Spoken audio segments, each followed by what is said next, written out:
Hey, what's going on, everybody? I just want to make a quick video today. If you've been watching the channel, we do a lot of off-roading and some different stuff. Well, something else I'm going to be getting into is making pool sticks. I've actually made a couple.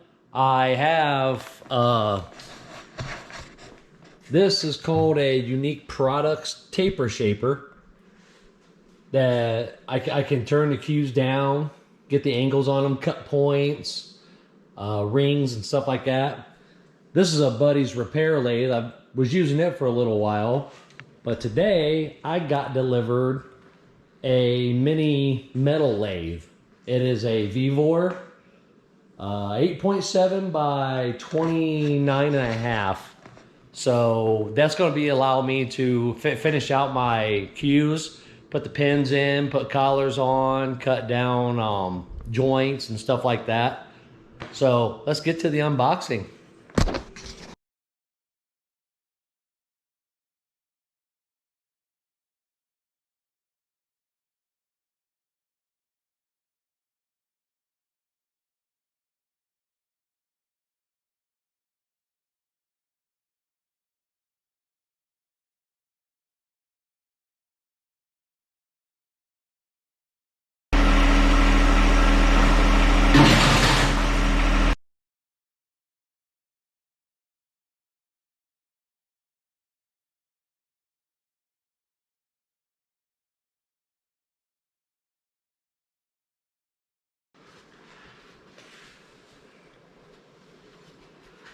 Well, that sucked that it fell over, but it don't look like it took any damage.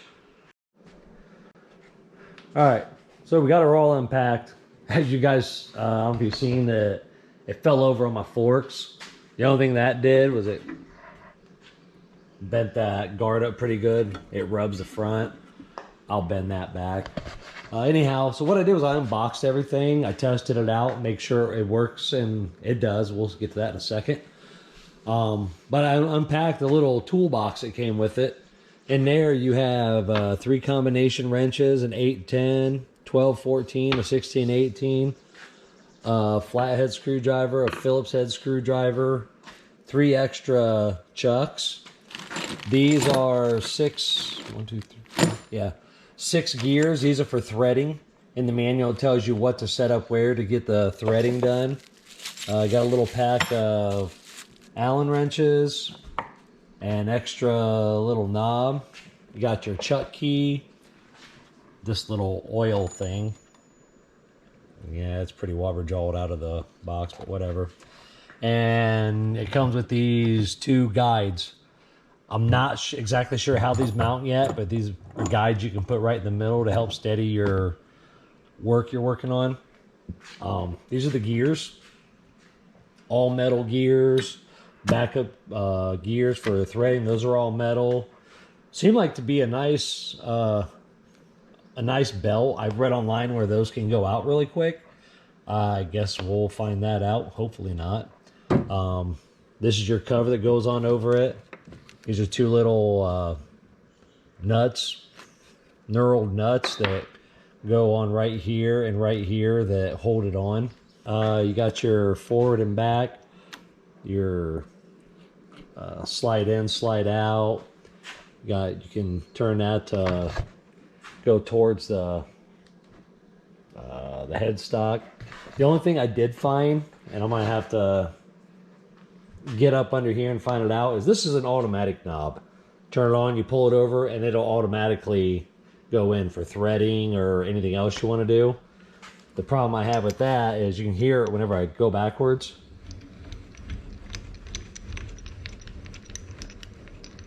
Okay, it ain't doing it now. A little bit ago, when I first started, when I first started messing with it, you can see right in there, you can see the jaws that lock down on the bar to make it automatically go. Those were dragging pretty good. If I turn it on,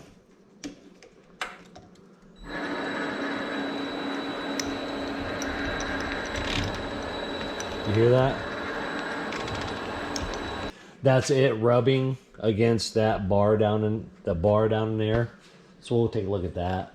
You got your You can see it. Forward, neutral, and reverse. Right there, it won't do nothing. It actually kicks it off. So you put it in forward.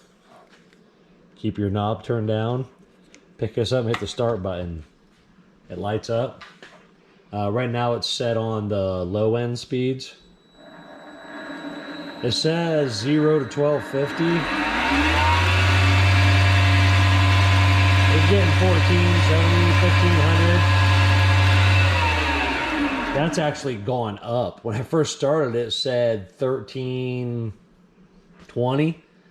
As I run it, it keeps moving up higher and higher. And I have a piece of scissors that's going to be for pool cue making. I'll make other things. I got some metal thing projects I want to do too, but mainly for pool cues. I went ahead and set up a forearm I had turned down, so I wanted to see how true it is. I don't have right now I don't have a mic to sit on here to check how true it is. If you look at that on there.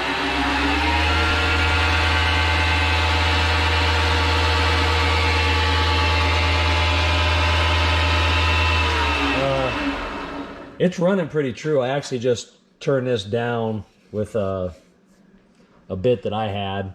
I'll have to buy some new bits, some better bits. But it runs pretty true. I turned that down real nice. I gave it a little sanding and it came out real nice. So anyhow, out of the box so far, it's working pretty good. Some of the other, oh, and this tailstock dead center. This is an MT2. So all attachments that go in there will be MT2s. So if you can look at it, I got kind of excited. I haven't even cleaned the oil and the junk off of it yet. I'll get that done tonight. So we'll see how it goes. I'll put up some more videos of using it, and hopefully it turns out pretty good. Don't forget to hit that like, subscribe button. It'll really help me out. Until next time, see ya.